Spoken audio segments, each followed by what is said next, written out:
Welcome in. Follow Everton. This is Chad coming to you from the States. We just witnessed a 2-0 loss to Man City. We are going to be joined by a cavalcade of stars. I see some friends waiting in the wings to come on. Thanks again for jumping in. Follow Everton. We have 19 of you on. Imagine we're going to get a whole lot more. Again, this is Follow Everton. Let's get into it. Let's talk about what we just witnessed. A pretty poor collapse there at the end. There's going to be a lot to talk about. Ryan, you're coming from Goodison, right? Hello, Chad. Can you hear me? I can. Yeah. Hi. I gotcha. Can we also bring in Jan as well? Yeah. Let's. I think he dropped off. He must. Jan, if you're listening to us, jump back in. We'll pull you up. Oh. Maybe can you put on WhatsApp just to say to come in? Yeah.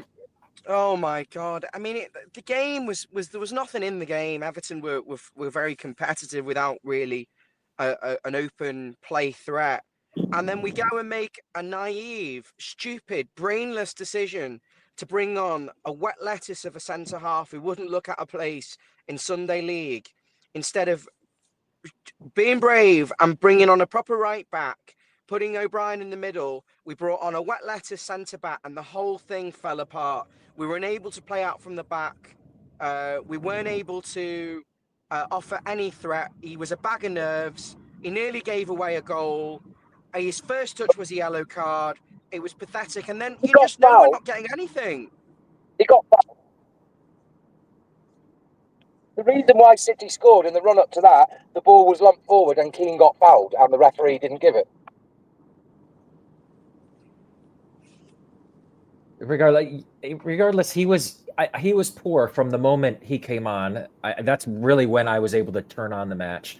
He seemed outclassed, out of his head through every moment. And from the moment he entered on into the game, we did not look like we looked like we were going to be leaky, and that something calamitous, I can't even say that word, was going to happen. So.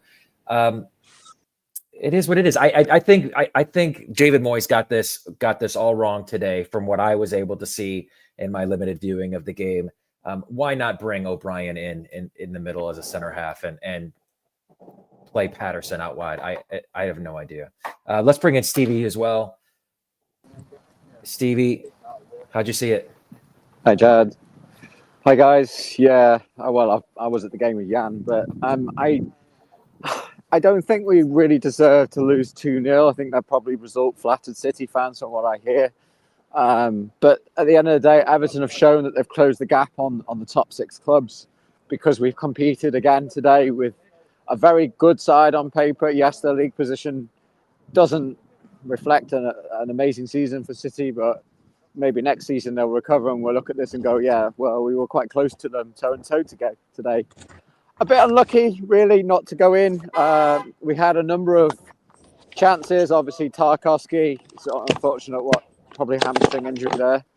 But his header in the first half, the Decore chance, the other one, Branthwaite, I think, in the box. I'm just getting run over at the Stanley car park. You can't beat this. So yeah, this is all the pulling away from the car park, and there's another stadium there that we care not to mention. But why not? We built it first, and then it's only obviously fallen into rack and ruin because it's been soaked with piss. What I would say is there's a lot of positives to take from this. I don't normally say defeat. A lot of positives to take, but also this might be the last time we see Everton lose ever. So this might be the feeling that, I feel a bit sad. We've lost again, but we're probably safe. As long as Arsenal get a point tomorrow, we're safe. So we've got a lot to look forward to next season. So it's a hard one to take because it was so late. It's so late. I'm so angry and so disappointed. We've gone out and put in a horrible performance this season at Goodison. The results have been inexplicable in the final season at Goodison, and we go out on a complete whimper. Yeah, Stevie, I appreciate your optimism here, but this was not Manchester City at their best. This was not them firing on all cylinders. Thank you. Thank you for saying that, Chad, because for 80 minutes or more, we literally controlled that game and nullified everything that City did, and we limited them to long-distance shots, and they weren't very threatening, and I thought we controlled that, and I was thinking, this is going to be a Forest where we get a last-minute goal or get a well-fought and deserved point. Don't get me wrong, I thought that we were going to get a goal, but it could have gone either way. And at that moment when they put the ball in, forget the second goal because the damage is done by that point. They put the ball in, that just happens. We've seen that. I know it's like what we were accustomed to, but you kind of sensed that goal was coming. That the goal was probably coming because the spell of possession that City had for 5 or 10 minutes before that suggested that we were losing a little bit of shape, and Doku was getting a lot of space. De Bruyne had been off the pitch. No, we didn't touch the ball at that point. We didn't touch the ball. We kept self-destruct, really, isn't it? And I don't know how much of it was a factor that Tarkowski wasn't there manning the defence at that point, but we'd held out for a long time, more than held out. We weren't that threatening. Let's be honest. Okay, so 83 minutes in, Chad, what were you thinking? I was thinking that this was. I thought they were going to lucky, and it was going to end 0-0. But they were getting shots on Pickford. He was making saves. It was only a matter of time if that momentum would have continued in that way that we are going to give up goals. And that's exactly what happened. And so this do you was think not. It was a ticking clock? I'm sorry, say that again. Sorry, do you think it was a ticking clock then? Absolutely. I mean, as soon as Michael Keane comes into the game, it's a ticking clock. And there was What I was going to get. That's what I was asking. Like, what triggers that clock for you? Michael Keane coming in, absolutely. His first touch was a yellow card, and then every time they ran at him, he couldn't cope with it. The midfield was too tired; they weren't protecting him, and Moyes was slow with the substitutions. Then when he did make them, they were poor substitutions. I don't think they helped us. Well, I don't know. Were they really? Because you can't exactly leave Illiman and die off and bring someone else on to replace him if he's tired. He put one leg on the right. And he should have. If we were shutting up shot, we should have put him left midfield and put a right footer on the right. But we were bag of nerves in defence. We were just such a bag of nerves that second half after Tarkowski went off. We never looked like scoring, but at the same time, we had 3 big chances that we should have scored from, all headers, and the keeper made an absolute worldie of a save.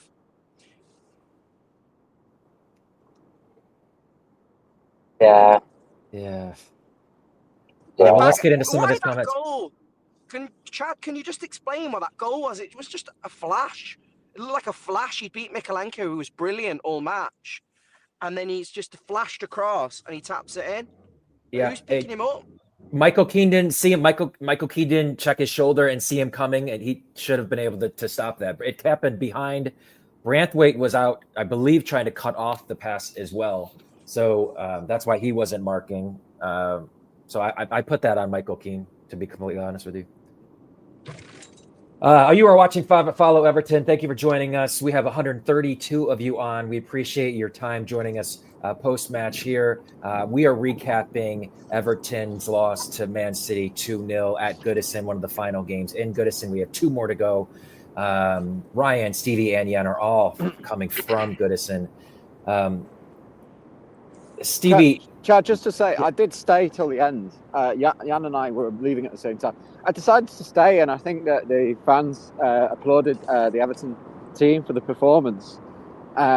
Respectfully, because we really gone toe-to-toe for most of the game, which was nice. And obviously now tears are coming because there's 180 minutes left, and it's like, oh my God, it's really happening? But it's been shit. It's been shit all year at Goodison. It has been shit, but we're not at. This is not a dice side. This is a side that, Beto made himself a handful. We were sniffing. The chances weren't amazing, but we had 3. If we just taken one of them, we would have taken the lead. They had a kid playing at left back. They had midfielders playing in defence. They had a lightweight midfield. I think our approach was all wrong. We should have out-bullied them. Yeah, I agree. Pressed a lot. We did press a lot, and we tried our best. this is a Manchester City side that did not feature Phil Foden, Rodri, Grealish, Haaland. This was not Man City at their best. We should have taken the game to them, and I felt like David Moyes left some bullets in the gun today. I think we could have tried to be more on the front foot and try to take a game to them, and I don't feel like we did. He wanted us to keep our shape, and he wants to be consistent with what his approach has been, and I understand that because we're getting results, but not against a side like Man City. They were willing to be beat today. Yeah, sure. I think you're spot on, Chad. The thing is, first half, we didn't know whether to attack and defend, and we weren't great in possession, but it was almost like we'd started off thinking we'll come for a draw. And as the game grew around 70, I looked at Jan and go, I can sense a goal here, because I thought we still had a goal in ourselves, but the way we started the game wasn't like that. It was very much, we'll just come and show up and we'll get a point and it'll be a Moyes philosophy performance. But there was more for the taking there today. There was. If we'd taken the first goal, we would have hung on for the win, I think. Absolutely. Well, let's get into some of the comments. Again, thank you for joining us. Moyes got his subs wrong. He lost us the game. I don't know if I can completely agree with that, Phil, but there will be some of that for sure, for certain. Kevin, Steve, you were on the spot. I listened to the game. Ian the Blue. I'm hoping Moyes can see how shite Keane really is after that show from him. I really don't understand why bringing in Michael Keane. He's completely cold. He has not gotten a minute of playing time in months. How do we not just shift Jake O'Brien over and bring in Seamus or Nathan Patterson or Ashley Young? We had 3 fullbacks on the bench, for God's sakes. I see Yen shaking his head. Let's bring you back in, Yen. Ridiculous. I do apologise. Yeah, I lost the signal there. No, I'm listening along. You're exactly right, and I don't want to pillory Moyes because on the one hand we go, "Oh, it's ridiculous. Get rid of it." Oh no, it was a bit daft, and maybe it's unfounded confidence or trust in Keane. Maybe it was just a combination of things. Like I said, it's very easy to, as people were talking about renewing Decore's contract.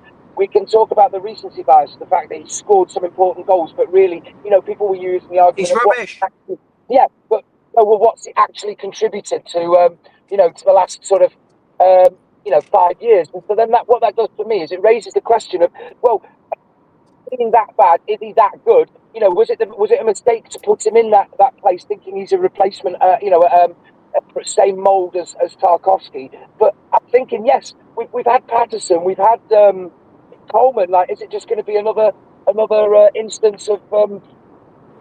Can I say something? Of course, yeah. I want to just agree with you and add a bit more layers to that, because the thing with Keane is he's probably thinking if I bring Keane on, then I'm only messing around in one position, not two. Yeah. But what I would say is, Keane has never done it. He's never, ever done it. He's been a mess for years. Moyes has been naive. He's obviously not watched us. All he'd have to do is consult any Evertonian and ask him what Michael Keane's like. They would have said, the guy's a bag of nerves. He's a liability. We had 3 defenders on the bench which listen, Patterson isn't very good. Coleman's had a history of doing it, but his injury. Why'd you say Coleman that? would have been the safest. Coleman would have been the safest option, or Ashley Young. Ashley Young's played a lot of football, and he could have done a job for 30 minutes. 30 minutes, whatever it was.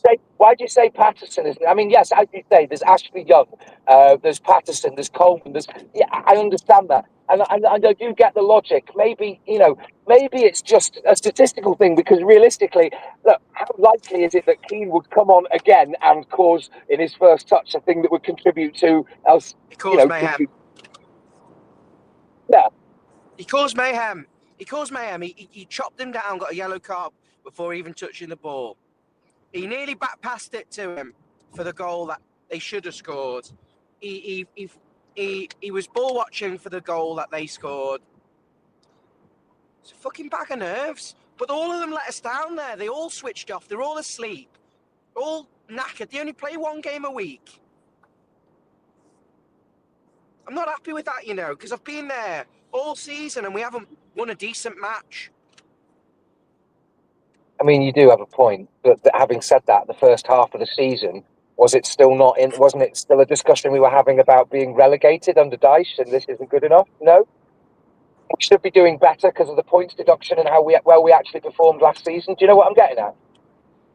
Well, if David Moyes has got any idea, any thoughts about putting Michael Keane in for these last games while Tarkowski's out for a month with a hamstring injury, then he can get running, because that if he starts fanning around with Keane, he's going to lose fans quickly.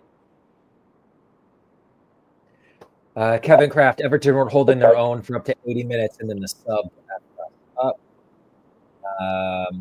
Peter, their first goal was Michael Keane's fault. Wasn't watching this man. Cardinal said.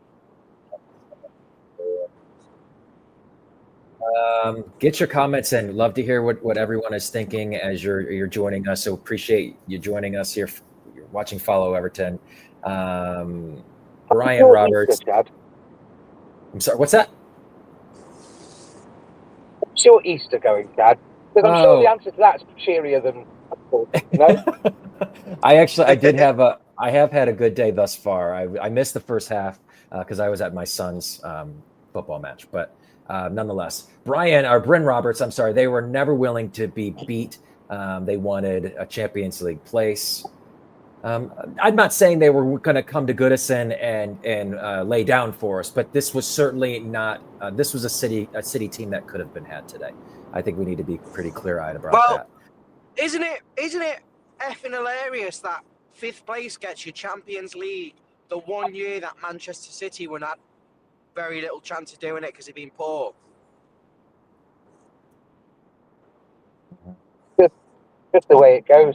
Sometimes I think, well, is it coincidental, or is it just one of those things that you go, surely there's factors at play here that I don't quite fully understand, but you know, like the opportunity, the one time that everyone else was poor, and yet, you know.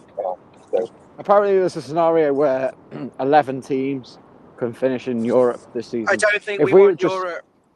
No, we don't want Europe, because it'll be a problem for us right now. Do you mean the permutation of possible teams mean that that a certain number out of 11 could? Or are you saying no, the whole of the top half could if all the European sides win their games, the top half could. Like fair play and the FA. Yeah, it has to be a whole permutation of things. Right, I'm going to go and find the car. If it's still here, I'll rejoin if I can. All right, sounds good to you. It's if certain teams win the competition but fall out of places and all that sort of shit. Like, it would have to be like Arsenal win the Champions League but don't qualify for the top 4 or some stupid shit to get it to drop down. Yeah. I mean, it seems extremely unlikely, but you know, stranger things have happened, eh? Let's get into Emma. Emma, not fighting for relegation is nothing to be proud of. Absolutely. I think we all know that we have to have a higher standard than that. So thank you so much, Emma. The truth is that recent history has been what it is, and we are just trying to do everything we can to stay in the league. Luckily, that's not the situation this year.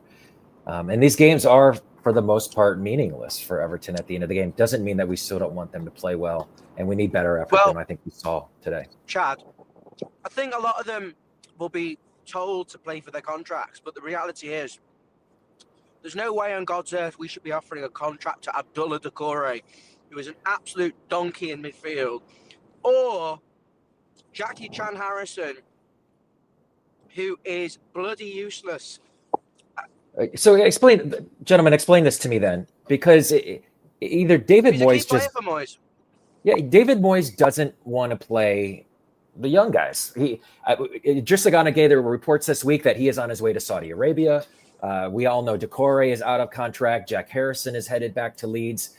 Why are we in a situation where Charlie Alcaraz is not playing, where Tim Arabunam is not getting more time than this to fully develop, where Dwight McNeil isn't coming in with only, for 15-minute spells? I'm not understanding this approach. McNeil's got one leg, and he's slow, and he sucks the life out of you, and then he'll do something. Tim Arabunam's rubbish, and the other guy you're talking about, who was that? Sorry, Alcaraz. Well, I don't get this, because if we want him to stay, aren't we playing with fire by trying to kind of not really do that clause? And then what if they put the price up on us because we've not? They Like- can't. The price will already be set in the contract. You can't. Otherwise, No, it's but I mean, like- consideration. Sorry. Say we don't activate that clause because we've got ideas of we're going to renegotiate or we don't want to pay it, and then we go and say to them we still want to buy him, and they go, nah, it's 25 mil now. But then that's our fault for not activating the clause. That's the way the world works. Yeah. You No, can't. they'll That's the price That's what you I'm pay saying. for So we mustn't flip-flopping. want him. So do we Yeah, not they'll want him? tell Everton to F off. I mean, he's there not has- got a lot of goals or assists, but I take him. No. He's far better than what we've got. There Just stop certainly playing looks him like on the there's wing. there's something he- about him, and yes, they are playing him out of He's got a position. determination. He's got a veracity. He wants to chase the game. He wants to do something. And sometimes just the sitting back, like we managed the game against City very well for the majority of the game, 3/4 of the game. We sat back. We let them attack and know that we could nick the ball and have a counter or try to do something and just let them sit comfortably with possession because they weren't all over us. It wasn't like, oh God, stop. Oh God, oh box. Oh no, oh no, oh no. It wasn't big stations, squeaky bum time all the time. So for me, I don't know, sometimes we can get misguided. I think as Evertonians, we'll sit there in the stands or we'll watch it on the game and sometimes we think like, we want more, but sometimes we get impatient, even though we shouldn't necessarily be. Although obviously today is proof of it. There's no point being patient if you're not going to get the fruit of any labours. When there aren't any labours. So I get what you're coming from. The games are important, though. The games are important because each place is worth 1.5 million quid. That's true. That's true. I mean, wouldn't you bust a gut for 1.5 million, Chad? I suppose it'd just about cover like a college course, wouldn't it, or something? I would, but my question is we have to understand. I think David Moyes has to understand what he has on this squad right now, and for me, it's worth the £1.5 million to identify does Thierry Ibrahimovic have a place in this team next year? Does Yusuf Chermiti go on loan? We don't even know. David Moyes won't even play Yusuf Chermiti. I know, we haven't seen him. No, he's not. We're just assuming he's rubbish and trusting that he hasn't been played because he's rubbish. But then why did we get him? And why are there some videos? And why was he doing actually decent work in he seemed to be doing interesting trajectory. I don't understand why fans on Twitter are calling for Yusuf Chermiti. We've seen him play once in a pre-season friendly against Sligo Rovers, who are like the equivalent of non-league. And he scored 2 goals. But then I'd argue then, why is it then that we then opt for Broja? Okay, yes, an established former Chelsea first-team player, but you'd argue that he's not offered very much more or different, wildly different or better than Beto. So then why aren't we playing a player whose value could potentially increase, his value on our books, Chermiti, rather than Broja being on loan? Do you know what I'm trying to say? I wouldn't have any of them next season. I wouldn't give any of the players that are currently out of contract another year. I would give Garner, I think. I'd probably sign Alcaraz if the fee was reasonable. The rest of them. Yeah, but you're losing a lot of book value. If you don't re-sign the players on a 1 or 2 year contract, you are losing a lot of book value. Well, I think what we're going to do, we're going to try and get some business done in June. The contracts don't expire till the 30th of June. And I think we'll see what's out there. And I think some players may get another year. But why would you give any of them another year? We're rubbish. Okay, so Chad. Consistently shite for years. If you were to pick like the top 5 or 6 players in the to be the best, because they could be like one for next year or one to continue. But what skeleton would you build the Everton team around if, as Ryan says, or if we had certain freedom to do business in June or the summer? Who would you keep? Yeah, I think that's an excellent question. To be honest, yeah, you know what I would have done is not send Harrison Armstrong to Derby County. Excuse me. Why not? If he is your most talented player in the entire squad, keep him in-house and develop him, especially when you're not chasing, your spot in the league. That boggles my mind. And then now look what he's doing in the championship, like single-handedly winning them games. Well, what is he doing? What is he doing? if I was watching, I would know. I'm not exactly sure what he's doing, but apparently he's been quite effective because their manager has said He so. scored about 4 or 5 pivotal goals in the last. What? I think that's either praise for him, but then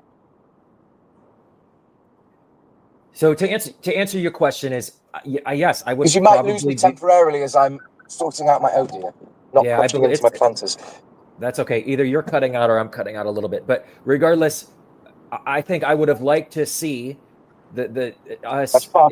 accentuate the strengths of this squad, which certainly seemed to be Iliman Ndiaye. I would be moving him around and trying to find out where he should be playing next season, whether that be in an Well, he attacking basically- midfielder role. On the He left, basically played centre mid today. Iliman Yes. Ndiaye, James Garner, Jared Branthwaite, Jake O'Brien. I mean, who else? Jake's another one. Jake's Yes. another one who may not have a future because if he's not good enough to play centre half and he's not quite a right back, is he? It's not that he's You know, not it's good like enough to play centre half. It's that he's clearly one for the future, and we managed to look. If you find Why? Diamond, Well, if Michael you Keane's find not one for the now or the past or the bloody future. because So why we've would he discussed play? this, because we've discussed this, Ryan. If he's one for the future, Branthwaite is an asset for the future. He's got talent. So is O'Brien. But it might be that you're not just going to ostracise and send Same your age. bloody club capture, Tarkovsky out. You're not going to send him to Coventry. Sorry, metaphorically speaking, I don't know. But you're not going to send him out into the wilderness and not play him just for the sake of, well, we've got to think about the future because you've also got the 3 points at stake. And look, as you say, look what happened He's when we took injured. Tarkovsky. Listen, look what happened when Tarkovsky came up due to an injury and we lose the game. So it's all well and Yeah, good you should have saying, put O'Brien in.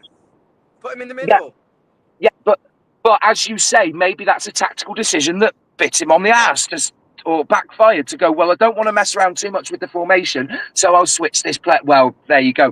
I mean, my mind is I always find it very, very dangerous to substitute a centre-back at any point in the game and put in someone who's not been there from the start of the game. My mindset would have been in agreeing with what everyone else has said, is not to bring Keane on, and not even just because of Keane, but the fact is you keep an established player to keep that mentality and the communication, the simpatico going from kickoff. Do you have that in? Did you say you like some other American sports, Brad? Chad, don't you like the was it ice hockey or basketball we were talking about one time? Probably basketball, perhaps. It's the way that, like, substitutions, it doesn't happen really, or at least in the way that we know in basketball, does it? Because you've got this little group that goes that this is us for today, right? Yeah. And I think that's relatable to football, especially because there's an old adage of, don't make a substitution before a corner, that kind of thing, because you bring in someone in and it's like, I don't know what's going on here, and I don't, it might be down to Keane as Michael Keane, but I think part of it was the fact that 2/3 of the way through the match, you bring in a centre-back who's not necessarily thought that they were going to play, and you're a bit screwed, aren't you? Yeah, I think that's it. I think that's well said, and I think that is the case in other sports, basketball, football, what have you. There are certainly dynamics at play whenever you have a certain squad out on the pitch or in the court or wherever, and changing that dynamic or modifying that chemistry is going to have adverse effects. And I think we saw that today. We lost our captain and brought in a substandard player in his place, and it had not only the effect on the field that we saw play out, but I think in those players' heads, they knew that they were not as solid behind them when James Tarkovsky was off the pitch. I mean, imagine being in the midfield and you know that I can't make a mistake now because I have Michael Keane behind me. You're going to be affected in every other way that you're playing the game, in every other moment. Gentlemen, we have 5 matches. Winning the duels. What annoyed me in that was the fact that Man City had a lightweight team. They got slow players, Gundogan, Silva, and all of them. They've been off it all year, and we weren't. We had Decore. We should be winning battles. We should be winning duels. We should be making it horrible turnovers and then going and counter-attacking and scoring. We didn't offer that threat. Our threat only came from a couple of set pieces. Move.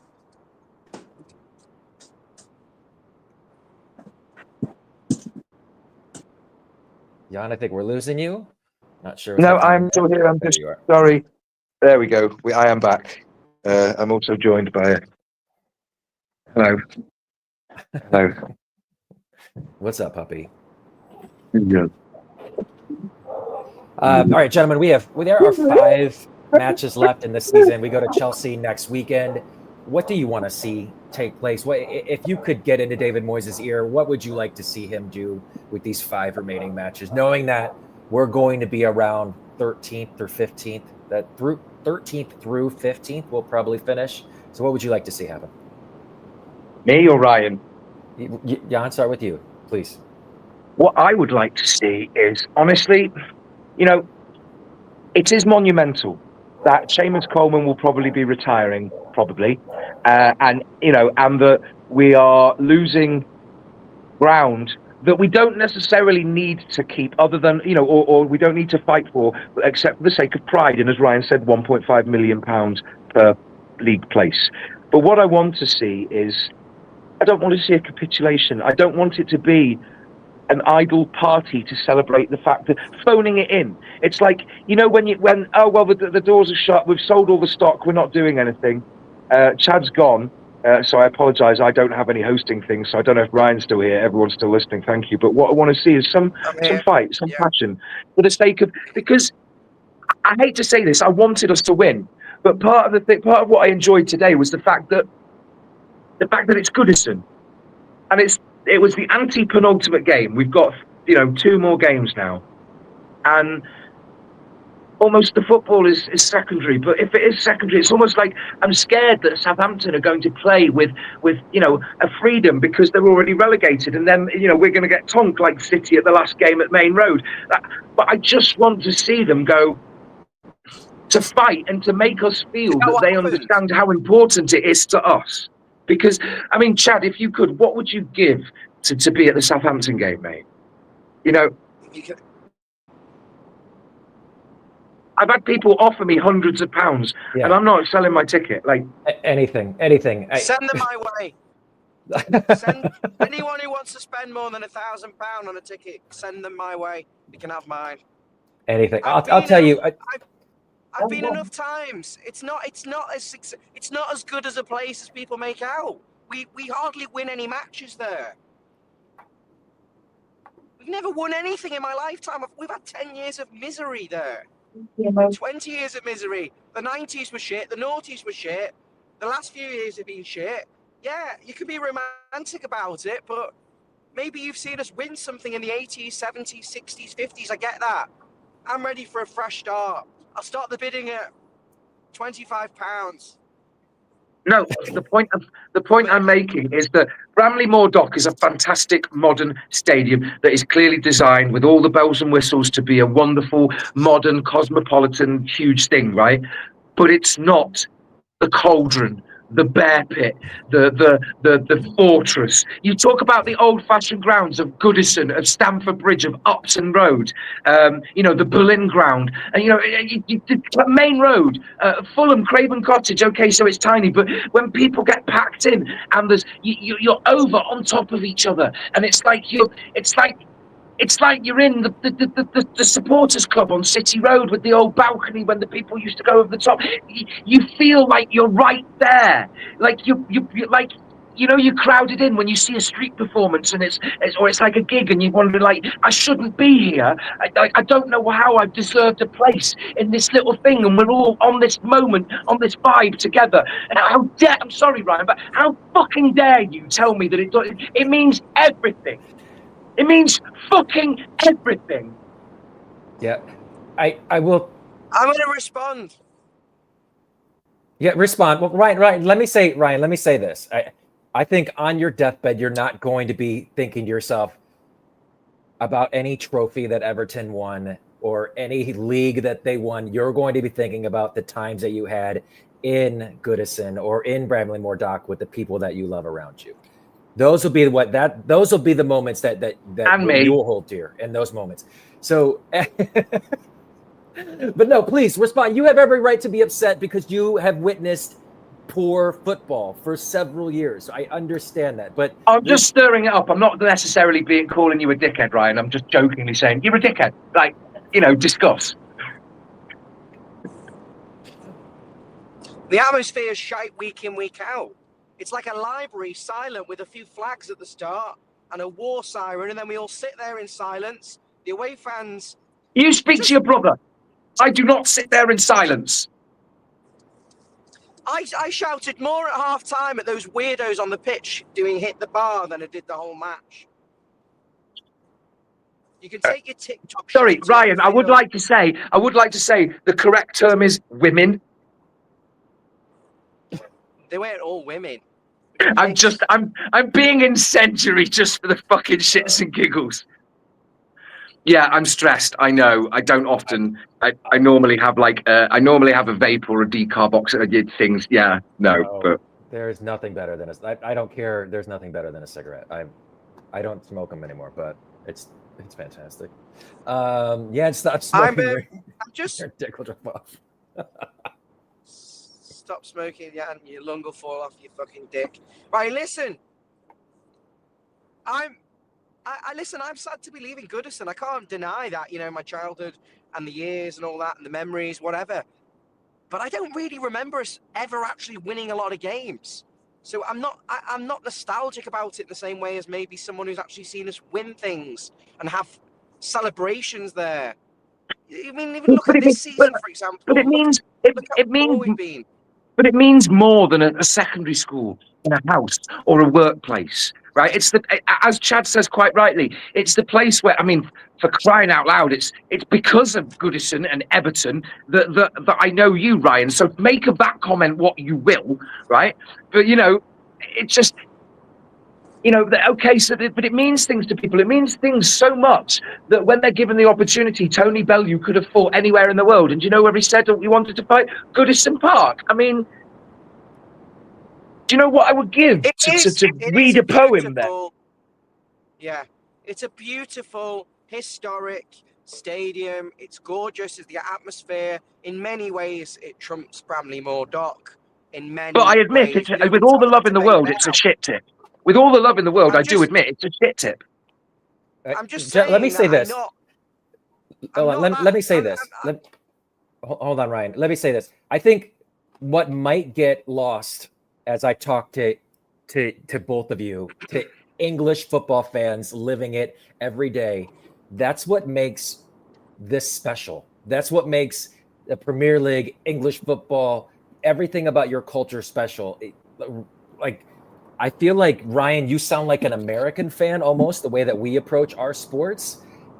It's where it feels like it's all about the result and the bottom line. And did you get to see a Super Bowl or an NBA Finals or something like that? But what we idolize, what we looked at when we watch you is like, we wish we had that. We wish that we got to experience our teams the way that you guys get to experience your teams. But I think, am I right in saying that sport in England, specifically if we look at the examples of soccer, football, and American football, you know, because I would argue that your football and our football, they're the respective national sports. You can talk about basketball and hockey and other things like that, but it's American football. I mean, you know, the fact that Thanksgiving is defined by you know what I mean, the game and all these kind of things. I would argue that football in this country is a lot more of a personal, intimate experience, and it's also more accessible to the ordinary person financially, which makes it less. You know, it's not like a selective cruise in a way. You know what I'm trying to say? Yes, but football in this country has become robotic and sterile. It's money. It's money that's done it, dude. You look at the change in officiating now, and they officiate it as if it was the spectacle of the game, and it's almost heading. I mean, you and I had this conversation, didn't we, Chad? That sports games in America literally get paused for commercial breaks and commentary and stuff like that. They literally pause the very purpose of what they're covering to make it about the media coverage, don't they? They build in timeouts. They call them TV timeouts. They build them in just for they can pause the game and run commercials. Sorry, what, Ryan? Is there any way we can delete that stupid StreamYard trying to do referral links in the comments? The irony. I can delete the comment. Who's watching then? How many people are watching? We have 170 people on. We are 40 minutes into our post-match stream. Manchester City took down Everton today 2-0. Michael Keane was our man of the match. Unfortunately, a poor display today by our men in blue. All right, gentlemen. If we got a point, it was fully deserved. It should for 80 minutes. For 80 minutes, it would have been deserved. Yeah, and I love that shirt, by the way. What does Moyes say then, Chad? Come on. What does David Moyes say before we wrap it up? Before we wrap it up, is there any actual consensus on what caused that Rosacea sort of bruise? Did he get in a bus stop or? I don't know. Oh, David Moyes the other week, like about a week ago or something, had bruises on his face. He'd either been in a bus stop or had a fall or something. Oh, okay. Maybe his lady got mad at him at home. Is Moyes married? I don't even know. I know nothing about him. I think he's got married and kids, and he's quite from by all accounts, a wholesome, rather like practicing Christian, not lip service Christian. He's quite a wholesome guy, by all accounts. He seems like a lovely person. What would David Moyes say? I think David Moyes would say he supports Celtic. So. Boo! Go on the hoops. Actually, I shouldn't say that. I bought tickets for Duncan Ferguson's event, the talk thing, on the day of my birthday. And I was so annoyed that I didn't quite have the money at the time, so I've just had to go for a general bronze ticket. I would have loved to have been sat at the front, like getting pissed on my birthday. He's brilliant, isn't he? Did you fellas see the soundbite of him on the one show with Ian Wright and I don't know the name of the show. Ian Wright, Jill Scott, and Gary Neville, was it, or something like that? The football podcast. I watched the full interview. Oh, lovely. Yeah, I was listening to that this morning on the way in. Sorry, I've just got to check on the dog. She's sniffing at something suspicious out here. Ryan, so to get back to your question, I think David Moyes says, hey, the boys tried hard. The game changed when we lost James Tarkowski. We move on. We move on to Chelsea. I don't think there's anything. I don't know if he'll have any deeper thoughts than anything beyond that, unfortunately. What do you think? Do you think he'll have? Well, you've dragged 39,000. You've dragged 39,500 people out. You've set us up to play football from the back, and then it didn't work. We were better when we were more aggressive, in their face, pressed, that proper Everton way against the bigger teams because we can't outplay them at the moment. Not with Decore, who's a donkey in midfield, and Jack Harrison, who can't do anything with it. Yes, he's got a good first touch, but he never, ever, ever, ever does anything with it. At the last minute, yes, he overruns it or gets himself into trouble or overhits it or underhits it. I know it's very frustrating, and it's almost as if he's his own worst enemy. That he knows, like, I can make good with this one thing, and then Well, we've seen that with Everton, the lack of composure sometimes, the lack of making a smart choice. It's a case of more haste, less speed, and you know what I mean. What disappointed me was the fact they had a right back who's not a right back. They had a centre back who's not a centre back, and they had a kid at left back. We should be bullying them, and the midfield is weak and small. We've got monsters in there, and we're like. It didn't. Anyway. It certainly didn't. It certainly didn't help in the second half, though. That it was almost like. I'm not trying to say that this is what's happening. I'm not a conspiracist or a cynic. I mean, I am a cynic. But the point is, the way that the referee started officiating the game and the choices and the linesmen even not keeping up with play, it was almost as if, and I'm not saying it's what it was, but it was almost reminiscent of those rumours when officials are given instructions to favour one side over the other, because it was mind-boggling the number of times that you go, that's clearly a foul, and they just weren't even doing it. And it's like the linesmen I don't know if anyone can offer any actual insight or truth into this, but in my mind, I was thinking, isn't the job of the linesman, one of the jobs, to signal when there is a decision or foul that the referee might not have been best positioned for? However, nowadays, it seems entirely as if the linesman is just waiting to be told what the referee is going to decide. And the same thing with VAR. Yeah. It's baffling. Anyway. Okay, so what do we have coming up, Ryan? Is there gonna be a midweek show this week previewing Chelsea? I thought that referee was poor. I'm sorry. We will have a Chelsea preview, indeed. And we'll have Well, great. We'll look forward to that. me Yeah, I kicking don't. off of that Manchester City. Everything. Well, Ryan, may I suggest some propranolol and a nice cup of tea? Might as well take a City shirt off. For Chad, I suppose that would be what, gabapentin and a cup of tea? No, a cup of coffee. No, warm milk. There you go. Warm milk. You got it. You got it right there. Oh no, wait, Xanax. That's the thing, isn't Oh, a it? Xanax. Yeah. Oh, okay, yeah. I mean, Oh, okay. everybody's on Xanax here. Yeah. That or what's the weight loss drug? What's that one? Everybody's on that one. Ozempic. Oh no, Ozempic. actually, public service announcement to people here who are considering this, whether because Ozempic was primarily used to treat diabetes, and it changes the way you metabolize certain nutritional compound things. I just need to tell people here because it's actually starting to affect people. People are taking it almost recreationally and going against medical advice. And I know someone who is 39 years old and has just spent several weeks in hospital with serious cardiac issues, probably caused by this medication. And he's permanently going to be like different cardiac wise. He's going to have to change his job, his lifestyle, everything. Now, this is what I'm saying. Shortcuts come with costs. That's all I'm saying. Oh dear. We're gonna spare you. Hold on, let's spare Jan a lawsuit right now and just say that he is not a licensed medical professional and that you should consult your physician for any questions because we do not need this feed getting sued. This is footage for an American advert for Follow Everton. Literally everything has to come with a cancer warning in America, doesn't it? I know. Oh, we do. We disclose the disclaimer or disclose everything. Warning, watching Everton may be detrimental to your health. No shit. Side effects may occur. Nauseousness. Delirium. Yeah. Delirium. Anyway, all right, Ryan, any closing thoughts? I've got to go. I'm at work. Oh my god. Okay. I'm not coming away from. What are you saying? Nothing. I'm just waiting to start using my bloody tools. I think he froze. There he is. Yeah. Sorry. Yeah, I do have to go. It's a miracle I've got here in time for the 6 o'clock start. I left my equipment here last night. We move on. Chad, thanks so much for pulling it together.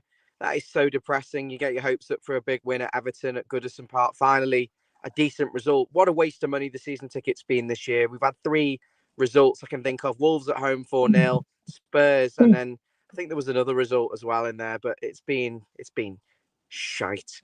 And on that bombshell, I've got to drop out. And you had the draw in that derby, yeah, which was pretty special. Care. That was nice. All right, take care. All right, Ryan's dropping. If you want to talk to Ryan about his season tickets, it looks like he's selling that last match against Southampton. So please get your offers together. Ryan will offload that to you if the price is right. Yeah, and what's your dog's name? Era.